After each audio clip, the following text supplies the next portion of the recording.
Labadiena, garbūs svečiai.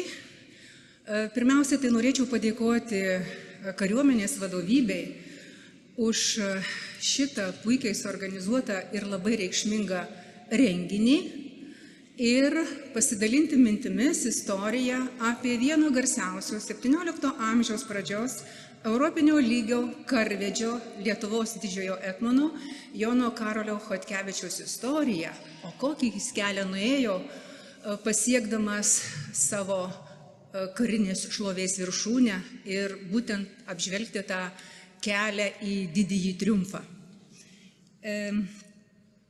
Taigi, atverkime duris į Jono Karolio didžiojo istoriją. Pirmiausiai, tai turbūt reikėtų pasakyti via hominis doctissimi, kelias į karinę šlovę, tai yra didžiai mokyto vyro kelias. Aš kalbėsiu pirmiausiai, kas atvėrė tas galimybės jam. Pirmiausiai giminės istorija ir jo svarbiausi veikėjai. Toliau, aišku, jo ankstyvasis lavinimasis ir tolimesnės studijos užsienyje, karybos pažinimas, tvirtovių pažinimas, jo skaityti veikalai, kurie atsidūrė asmeninėje bibliotekoje. Be abejo, ką jis yra padaręs jau realiai gyvenime, jo pilių ir tvirtovių statyba. Karinės šlovės pradžia, kada jis jau po studijų grįžta į Lietuvos didžiąją kunigaikštiją arba Abiejų tautų respubliką ir tęsia jau kaip karvedžio kelią pradeda. Be abejo, triumfas tai yra mūšiai Livonijoje, Kirchholmas, Salos pilis, kiti smulkesni mūšiai su Maskva ir, aišku, mūšiai su Osmanų imperija prie Chotino. Ir be abejo, aišku, aš čia jau nesiplėsiu į karybos detalės, tačiau dar įdomu yra didžioji mįslė, o kurgi yra palaidotas Jonas Karolis Chodkevičius. Ir jeigu bus laiko, dar pakalbėsime ir apie kitus jo asmeninio gyvenimo momentus. Taigi, norėčiau pasakyti, iš kokios giminės jis kilo. Chodkevičių istorija, iš tikrųjų giminės istorija, prasideda su Vytauto didžiojo laikais. Giminės pradininkas Chodka Jurgaitis yra jau artimoje Vytauto didžiojo aplinkoje. Labai aukštai įrašyta, sakykime, tarptautinėse sutartyse kaip liudytojas. Ir tikėtina, kad vis dėlto iš kur ta Chodkos pavardė atsirado, tai Chodkevičiai kildina save iš Boreikų ir tariamas Boreiko, kada Vorsklos mūšyje 1399 metais, kada Vytautas patyrė pralaimėjimą, galimai ir tikėtina pagal mitologiją, pagal pasakojimus, kad Chodkevičių pats pirmtakas išgelbėjo Vytauto gyvybę ir išnešė per pelkes iš mūšio lauko. Ir dėl to buvo pramintas Chodka, nuo greito ėjimo. Tai štai jų pirmtakas jau yra artimoje aplinkoje. Ir dar norėčiau pasakyti, o kur tie Chodkevičiai? Jie nėra iškilę iš Kijevo bajorų, kaip buvo sakoma iki šiol istoriografijoje. Jie yra kilę iš tikrosios Lietuvos, kaip ir profesorius Valdas kalbėjo. Tikroji Lietuva tai yra Gardino, būtent iš Gardino srities, tiksliau iš Gorodoko. Štai čia jų yra giminės Teivonijos, Dėdinijos žemės. Ir tada, jeigu jau toliau kalbėti, Chodkevičių giminės atstovai jau savo to istorijoje pasižymėjo kaip karo vyrai. Tai 15 amžiaus antroje pusėje Jonas Chodkevičius yra tapęs Kijevo vaivada. Ir Kijevo vaivada, jeigu būsite Kijeve, aplankysite Pilies kalną ir būtent jis ten rezidavo, nors ir neilgą laiką, gynė būtent valstybės pakraščius nuo totorių puldinėjimo. Ir štai jau mes matome geltonai pažymėtą liniją, tai yra Jono Karolio Chodkevičiaus linija katalikiška. Dar ką noriu pasakyti, Chodkevičių giminė iš tikrųjų valstybėje buvo labai svarbi, ji lėmė pačius svarbiausius valstybės tokius egzistencinius dalykus. Kaip žinia, Lietuva priėmusi krikštą susidūrė irgi su problema, kadangi Lietuvos didžioji kunigaikštija tai buvo ne vienalytė, ar ne, reikėjo ką daryti su stačiatikiais, su tais rusėnais, kuriuos reikėjo integruoti į katalikišką valstybę. Tai štai, aišku, pirmiausiai tai buvo bažnytinės unijos kelias, tai buvo Jogailos Vytauto projektai ir iš tikrųjų Chodkevičiai būtent lėmė bažnytinės unijos problemą, tai yra dalyvavo nuo Florencijos bažnytinės unijos, nuo 1437 metų, jau jie dalyvauja iš tikrųjų šitame procese giminės jungia. Tai vat Jonas Chodkevičius, Kijevo vaivada, būtent buvo jau bažnytinės unijos šalininkai, jie nebuvo stačiatikiai. Tada imkime senelį, prosenelį Jono Karolio Chodkevičiaus, būtent Supraslio vienuolyno fundatorių, kuris buvo kaip tik funduotas ir ta intencija, kad tai bus graikų apeigų katalikybės bastionas. Ir čia kaip tik Chodkevičių, kurie buvo su bažnytinė unija, patekę į Lietuvos politinį elitą, į ponų tarybą. Tai štai čia jų yra panteonas, buvo Supraslyje. Šiandieną dėja Supraslis priklauso stačiatikiams, tai yra Maskvos patriarchatas, tai galima pasakyti, tai yra Trojos arklys Lenkijoje.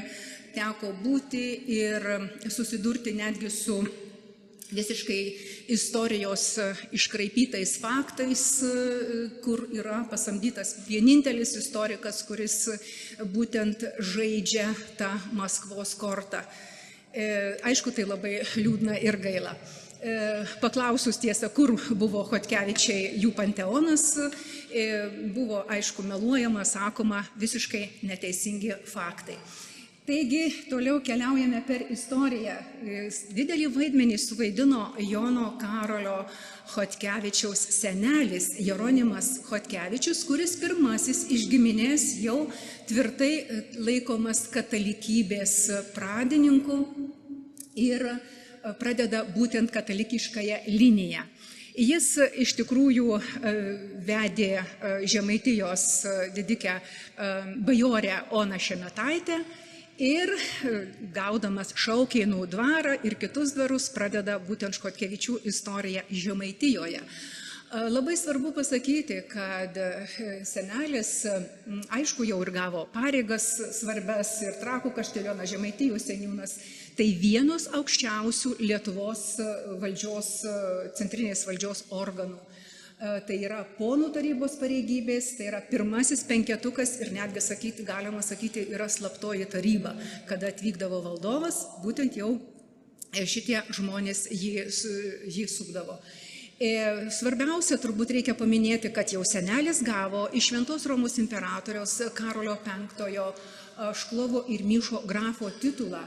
Ir būtent šiai katalikiškai linijai, kuri jau nuo 17 amžiaus ir net Supraslio šakos linija pereina į katalikybę, jie yra būtent katalikai ir nešioja ir tituluojasi grafo titulu.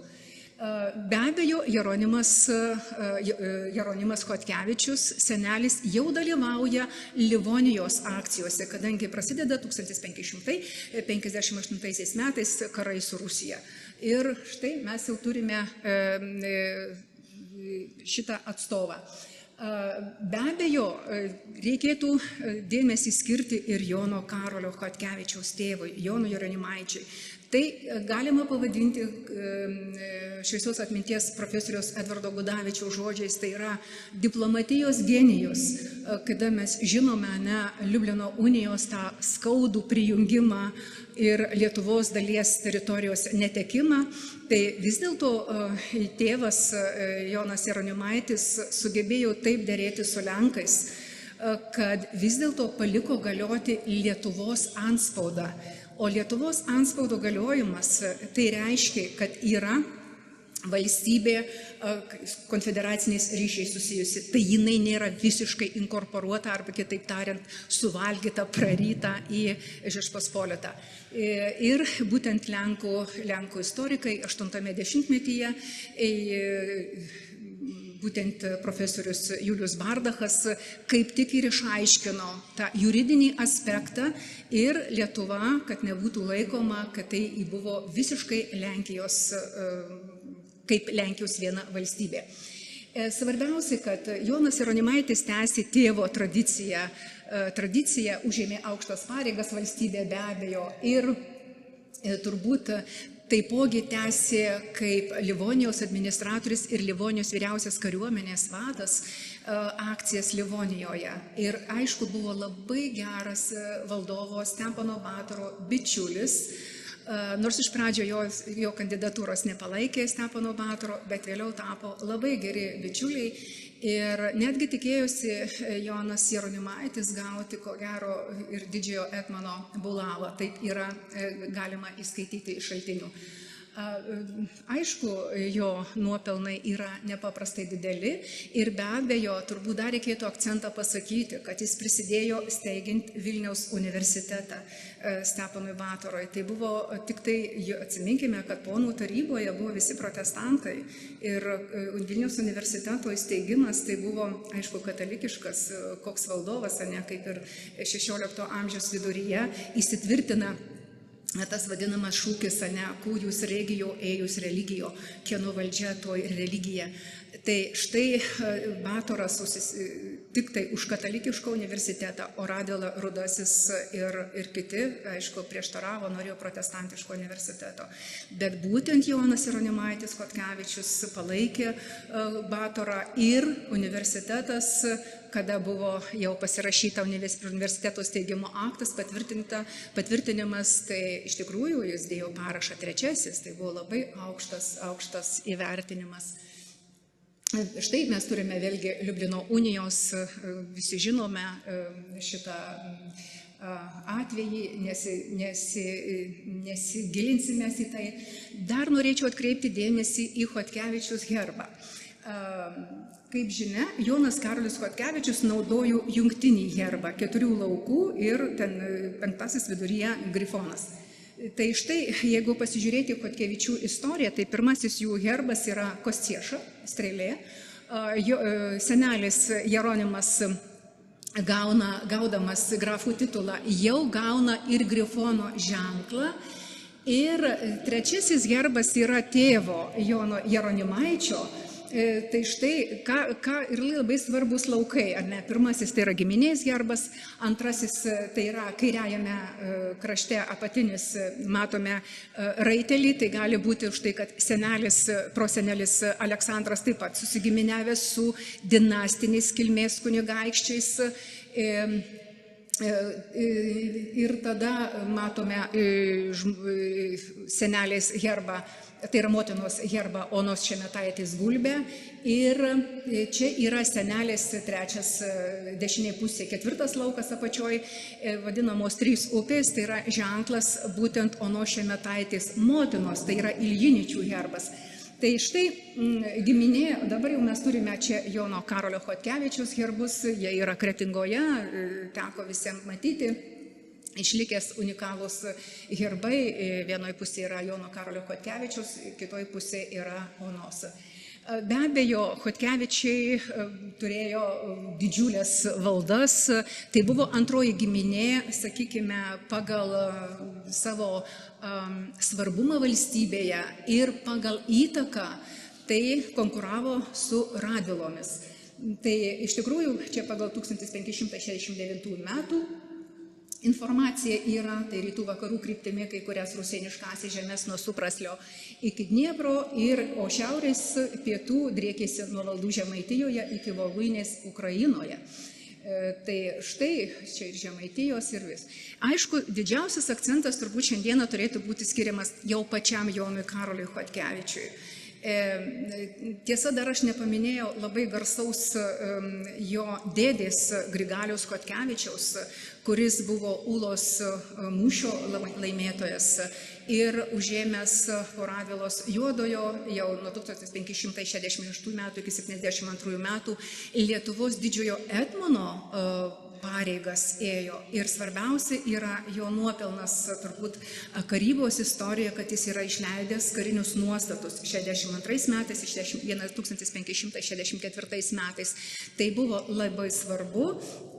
Ir iš 23 straipsnių šituose nuostatuose 13 yra visiškai nesusiję jau prieš tai su Lenkijoje išleistais Zebžidovskio kariniais nuostatais. Tai buvo savarankiškos Grigaliaus Chodkevičiaus įžvalgos. Štai Jonas Karolis Chodkevičius turėjo ir tokį dėdę. Tai žodžiu, jis tarsi buvo lavinimas, auklėjamas toje kariškoje aplinkoje, žvelgiant į tėvą, į dėdę ir panašiai. Turbūt Jonui Karoliui Chodkevičiui buvo kokie 4 metukai, kai Grigalius Chodkevičius iškovojo pergalę prie Ūlos. Ir iš tikrųjų įslavinimas buvo šeimoje iki 7 metų. Pagal Lietuvos statutus, pagal teisę, iki 7 metų vaiko auklėjimu užsimdavo motina. Šiuo atveju Kristina Zborovska, jinai buvo labai uoli katalikė, pamaldi. Aišku, išmokė Joną Karolį ne tik to pamaldumo, bet ir lenkų kalbos be abejo. Ir aišku, tėvas tuo metu, Jonas Jeronimaitis, kaip Livonijos vyriausiasis administratorius ir vyriausias kariuomenės vadas, pasiimdavo mažametį sūnų kartu ir aišku, mokė tų karinių dalykų, jodinėti, šaudyti iš lanko ir taip toliau. Tai štai vėlgi turbūt, kada pradėjo studijas Jonas Karolis Chodkevičius, tai yra pirmiausia Vilniaus universitete, 70, gali būti, kad ir tėvui dar esant gyvam, kadangi tėvas miršta 79 metais, vykdamas į Polocką, į karinę akciją į Polocką, štai stovykloje, tai be abejo galėjo jau būti pradėtas lavinti, sakykime, lotynų gramatikos pagrindų Vilniaus universitete. Bet tikrai mes žinome, kad jau 83-6 metais jis kaip tik studijuoja su savo broliu Aleksandru Vilniaus jėzuitinėme universitete. Iš tikrųjų, Vilniaus universitetas suformavo būsimo karvedžio pasaulėžiūrą, turbūt pasaulėjautą, kadangi tai buvo jėzuitų aplinka, tai iš čia jo ir tas toks pamaldumas ir be abejo universitetas suteikė jam jau tikrai didelį, tokį platų išsilavinimą nuo sintaksės, gramatikos, retorikos, poetikos ir retorikos. Ir kada jau buvo pasirašyta taika su Rusija, Steponas Batoras 1582 metais ir atvyko Steponas Batoras į Vilnių, tai štai Jonas Karolis Chodkevičius jį pasveikino savo kalba, retorika gražia. Ir štai tada Steponas Batoras pasakė, kad iš šito jaunuolio bus didelis karvedys. Ir aišku, po studijų Vilniaus universitete Karolis Chodkevičius išvyksta į Ingolštatą. Įdomu tai, kad jau tėvui nesant globa buvo patikėta, aišku, motinai, Kristinai Zborovskai. Ir Steponas Batoras labai kreipė didelį dėmesį į Chodkevičius jaunuosius ir kaip tik parašė Bavarijos kunigaikščiui Vilhelmui V laišką rekomendacinį, kad priimtų į Ingolštato universitetą, kad štai siunčiu jums 2 jau gabius jaunuolius. Ir be abejo, Ingolštato universitetas, tai buvo, galima sakyti, irgi jėzuitų valdomas, tik tai norėčiau dar atkreipdėmėsi, kad ten teisės fakultetas nepriklausė, jėzuitai neturėjo teisės valdyti teisės fakulteto, jie kaip tik turėjo tokio pasaulietinę daugiau reikšmę. Ir štai jie Ingolštato universitete broliai studijuoja, pradeda studijuoti teisę ir filosofiją, abudu. Svarbiausias, aišku, šaltinis liudijantis apie studijas užsienyje, tai yra būtent matrikulų knygos. Tai imatrikuliacija būtent yra studentų įrašymas universiteto knygas, tai štai ir čia galime pamatyti būtent štai kaip atrodo Ingolštato universitete rankraščių skyriuje imatrikulių knygos, labai retos, išlikę su Jono Karolio Chodkevičiaus brolio ir 4, iš tikrųjų tai 6 lydintys asmenys buvo, 4 tautiečiai ir 2 užsieniečiai. Pats Ingolštato universitetas štai kaip atrodo. Įdomu tai, kad pavyko surasti archyviniuose šaltiniuose labai 2 įdomias ikonografijas, ką noriu atkreipti dėmesį. Tai čia yra būtent inauguracija jaunojo rektoriaus, bet štai šitas šaltinis liudija tai jis yra 1589 metų tapytas ir galimai čia yra tarp šitų studentų, kur yra apačioje susirinkę žiūri, gali būti ir Jonas Karolis Chodkevičius su Aleksandru. Štai ir be abejo, čia matome įrašytus Mykolą Konarskį, Mališevskį, Petravičių, Konarskį, kitą ir 2 užsienietiškas pavardės Adamas Moreto ir Bonsanas. Kas įdomiausiai, turbūt tokį ekskursą trumpą padarysiu, kodėl Mykolas Konarskis buvo prefektas, tai yra viršininkas jo studijų. Tai yra tiesioji giminystės linija, pavyko įsiaiškinti iki 2 laipsnio. Tai būtent Kristinos Borovskos motina, tai yra Ana Konarska. Būtent herbas Abdank, kurį mes matome ir Jono Karolio Chodkevičiaus herbe. Tada būtent Ana Konarska, kaip tik ir senelė nešioja šitą, turi herbą. Ir senelės brolis Jurgis Konarskis, štai turi sūnų Mykolą Konarskį, žodžiu, 2 eilės pusbrolis, lydėjo ir rūpinosi Jono Karolio Chodkevičiaus studijomis. Dabar turbūt vėlgi labai svarbus yra dokumentas surastas Ingolštato universitete, tai būtent tos pažymėjimas išduotas universiteto rektoriaus, kada Chodkevičiai baigė studijas ir keliauja jau į Paduvos universitetą ir jame prašoma, kad praleistų per kitas valstybės, atleidžiant Chodkevičius nuo mokesčių. Tai irgi buvo labai svarbu. Čia matome Paduvos universitete, iš tikrųjų nepaprastai vienas irgi seniausių universitetų. Ir kodėl būtent Jonas Karolis Chodkevičius pasirinko Paduvos universitetą? Turbūt reikėtų atkreipti dėmesį, kad ten buvo Švento Antano Paduviečio bazilika. Ir tai irgi labai tampriai susiję vėliau su Jono Karolio Chodkevičiaus tą konfesinę, sakykime, veiklą grįžus į Lietuvą.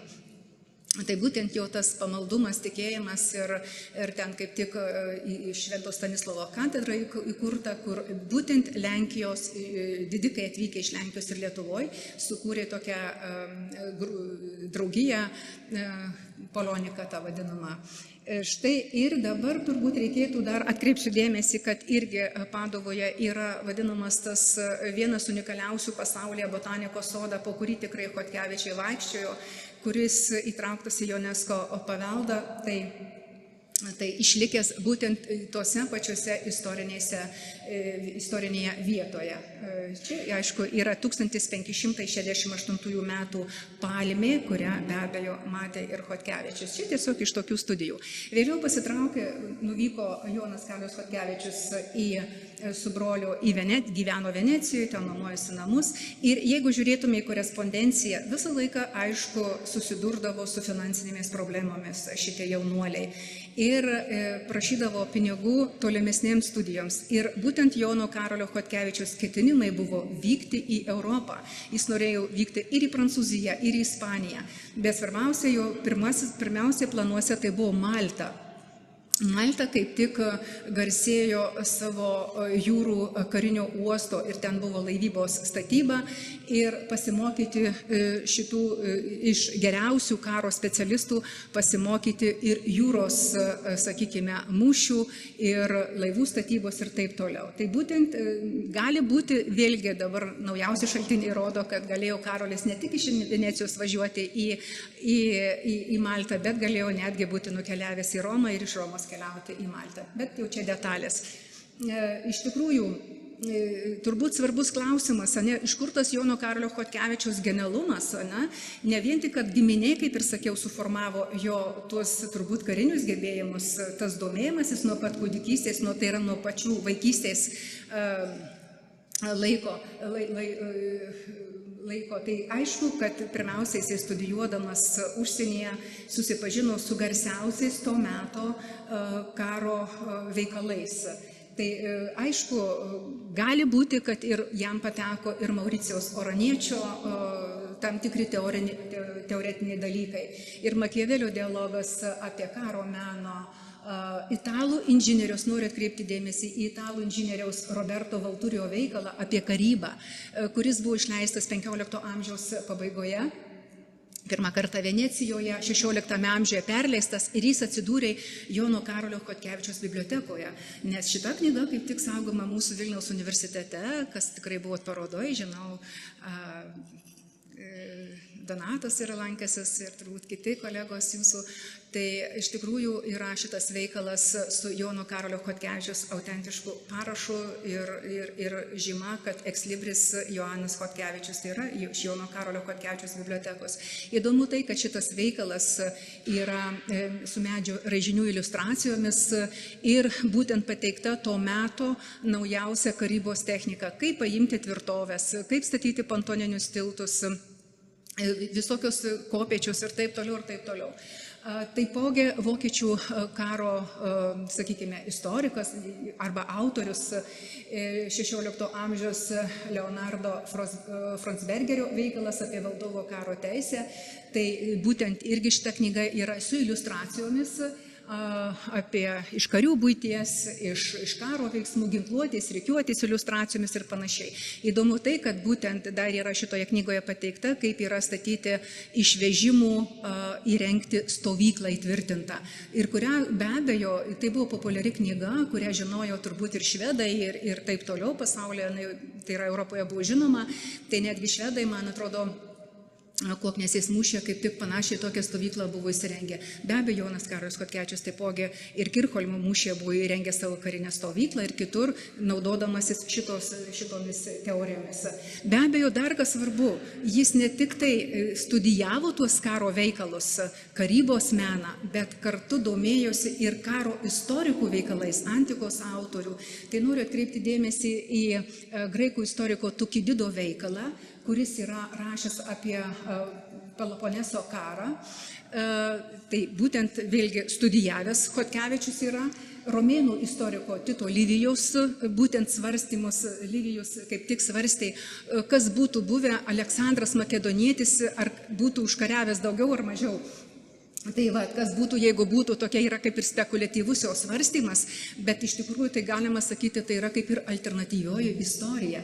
Ir be abejo, dar turbūt reikėtų pasakyti, kad jis domėjosi ir poezija, ir romanais, tai be abejo, tai būtų lyrinio poeto Pindaro kūryba ir romėnų rašytojo Tito Makcijaus Plauto kūryba. Jisai buvo išgarsėjęs komedijomis, sentencijomis ir taip toliau.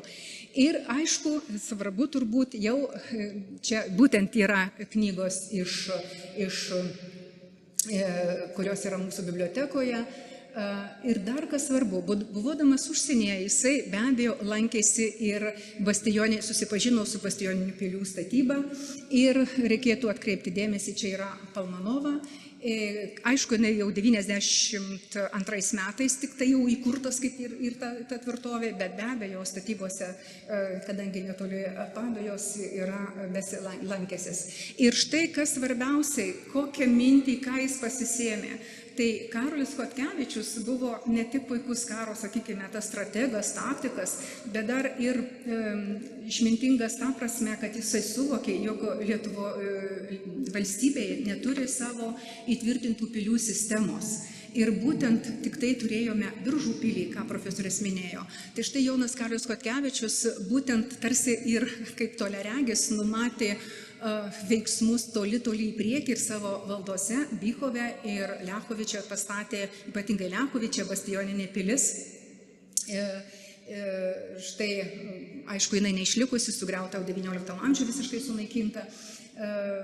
Tai būtent stengiasi turbūt kurti tokių tvirtovių tinklą, sistemą, kuri vėliau, kaip ir mes matysime, pasitarnavo jau atremiant atakas su Rusija ir su švedais. Tai aišku, būtent bastioniniais gynybiniais bokštais įkišę ir taip toliau. Dar noriu pasakyti, kad jis buvo ir Jano Zamoiskio vienas iš mokinių ir vadino savo Janą Zamoiskį, Lenkijos didįjį etmoną, savo mokytoju. Tai būtent Zamosti irgi yra įkurtas Zamoiskio renesansinis miestas ir įsteigta akademija ir būtent bastioninė tvirtovė. Iš ko galėjo irgi Karolis Chodkevičius semti žinių. Ir turbūt dar reikėtų pasakyti, dar mes turime laiko, po studijų grįžęs jis, aišku, dalyvavo Zigmanto jau Vazos aplinkoje, jo vestuvėse, vestuvių ceremonijoje. Ir be abejo, visi žinome tą turbūt tokį pagarsėjusį Jono Karolio Chodkevičiaus karingą charakterį, kada jis įsivelia su Radvilomis į konfliktą Vilniuje ir vos nesukelia karą dėl Sofijos Olelkaitės rankos. Iš tikrųjų, kadangi Chodkevičius, vėlgi atsiminkime, kad tai yra katalikas, o Radvila Perkūnas protestantas, tai netgi ir konfesiškai jie konkuravo ir turbūt netgi ir Kuoknesės mūšyje arba Livonijoje pradžioje reiškia karuose, tai mes galime vėlgi matyti tokius nesutarimus tarp abiejų, nes nors ir, sakykime, Radvila Perkūnas buvo kariuomenės vadas, tai yra Livonijoje, Karolis Chodkevičius nelabai klausė savo vado. Žodžiu, jisai darydavo pagal save, nes jau tuo metu jis buvo netgi ir pagarsėjęs kaip karo reikaluose, kadangi įvykdė 2 ekspedicijas. Pirmoji ekspedicija buvo į Ukrainą dalyvauti malšinant su kunigaikščio Višnioveckio kartu, malšinant Nalivaikos kazokų sukilimą, kur tikrai buvo kaip tik pasižymėjęs. Ir kitas jo žygis irgi Moldavija. Ir tada jau jisai grįžęs iš šitų akcijų, ekspedicijų prisijungė prie Livonijos. Tai iš tikrųjų Karolio Chodkevičiaus irgi, sakykime, susipažinimas su Stanislovu Žalkevskiu, Janu Zamoiskiu irgi jam buvo labai svarbus ir iš šitų karvedžių kai ką pasimokė. Be abejo, jo šlovės viršūnė, tai jau čia kalbės kiti prelegentai, triumfas tai yra karai su Švedija Livonijoje, tai būtent ne tik tai Kuoknesi, bet garsiausias tas yra Kirchholmo mūšis. Ir dar norėčiau atkreipti dėmesį į Salacgrėvos mūšį, nežinau, ar čia kalbės prelegentai labai trumpai, kur Karolis suvokė, kad švedai stiprinimus gauna per jūrų uostus. Jeigu sausumoje jisai dar susitvarkydavo, tai reikėjo būtent švedą suduoti smūgį per karinius uostus. Tai būtent jisai sprogdina Pernu tvirtovę, užima patrankas ir apginklavęs, reiškia, laivus, 2 prekybinius laivus, patrankomis iš pilies paimtomis, pėstininkus parengęs, žodžiu, ir išplaukė į Salacgrėvą naktį ir iš kovo 23 į 4 jis laimi mūšį, panaudodamas pirmą kartą padegamuosius laivus. Tai iš tikrųjų turbūt pirmas laivynas, neturėdamas karo laivų, sugeba laimėti. Tai štai. Dar noriu atkreipti dėmesį, kada teko vėl skaityti apie Lenkų istoriografiją, apie šitą Salacgrėvos mūšį, tai Lenkai vėlgi pozicionuoja save taip, kad tarsi jų karo laivai dalyvavo irgi būtent išplaukiant švedams, atsitraukiant į Baltijos jūrą. Štai, aišku, tai yra neteisingi svarstymai.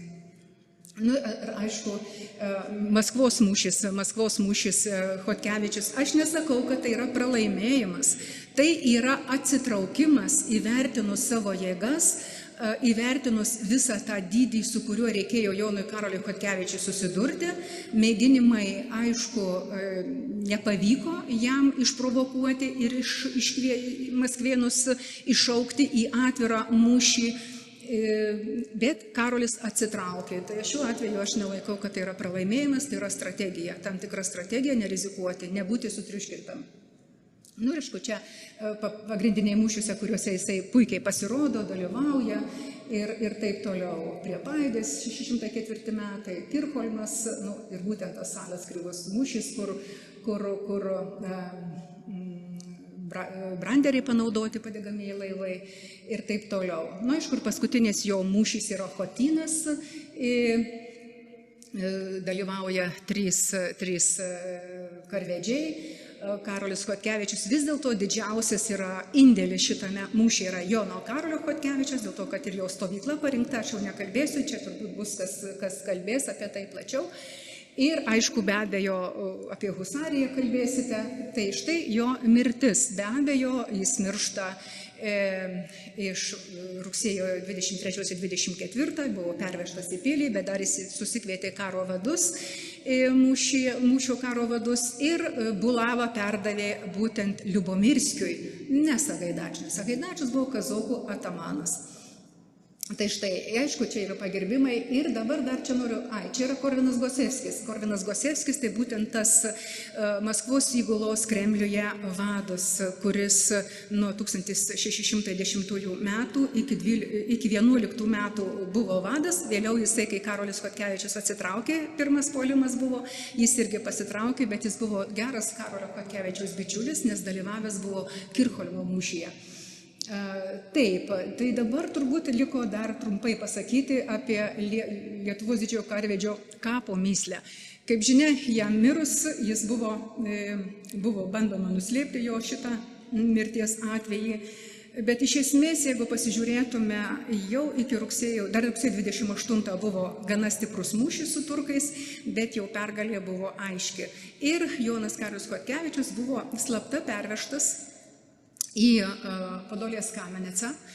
Ten buvo kaip tik katalikiškoje katedroje kriptoje laikomas. Vėliau, po gero mėnesio, lapkričio 1 tų pačių metų 21, jis buvo iškilmingai lydint kariuomenę, jo ištikimiausiams karo karžygiams, pervežtas į Ostrogą.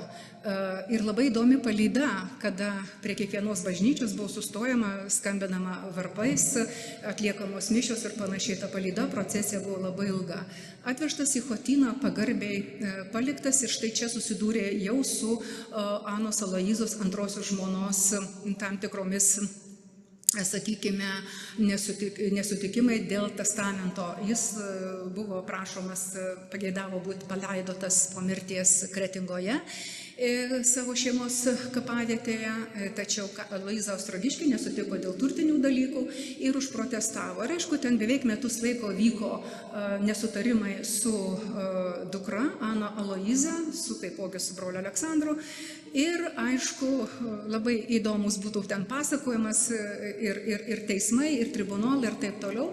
Bet vis dėlto Ana Aloiza dar tiesa buvo nusprendusi atvežti jį palaidoti į Vilnių, ne į Kretingą, nes kaip Vilniaus vaivada jisai galėjo būti palaidotas Vilniaus katedroje, tačiau paskutiniu metu persigalvojo ir iškilmingos laidotuvės įvyko būtent 1622 metais, tai yra beveik metai po mirties, palaidotas Ostroge.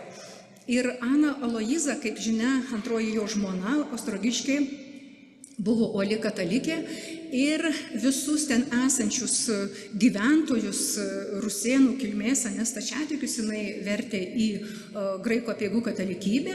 Ir čia vėl konfliktas. Ir būtent kada prasidėjo Bogdano Chmelnickio sukilimas, Ana Aloiza išvežė Karolio Chodkevičiaus kūną kartu su savim pasitraukdama iš Ostrogo į Krokuvą. Dar pakeli ten sustojusi buvo vienam kitam dvare. Ir buvo jis paliktas Švento Motiejaus bažnyčios kriptoje, neišlikusi kripta. Ir vėliau, aišku, jau kada pati Ana Loiza mirė, jinai buvo palaidota Jaroslave, tai yra jos šeimos giminės kapavietė, ten buvo palaidota motina, vėliau tėvas perlaidotas kaip graikų apeigų katalikas. Tai štai va čia irgi matome ir pirmam paveiksle Kamen Podolės Kamenecas, Ostrogas, ir apačioje matome Švento Motiejaus katedra, ne katedra, žodžiu, bažnyčia neišlikusi šiandieną. Toliau čia yra Jaroslavo, būtent tai bažnyčiai, kuria galėjo būti jisai pervežtas, ir šiandieną mes tikrai tikime pagal visus, kad vis dėlto kažkur tai kauleliai ilsisi šitoje vietovėje. Aišku, tai reikalingi tam tikri dar tyrimai, bet mes vis dėlto tikime, kad mes surasime Karolio Chodkevičiaus kapą.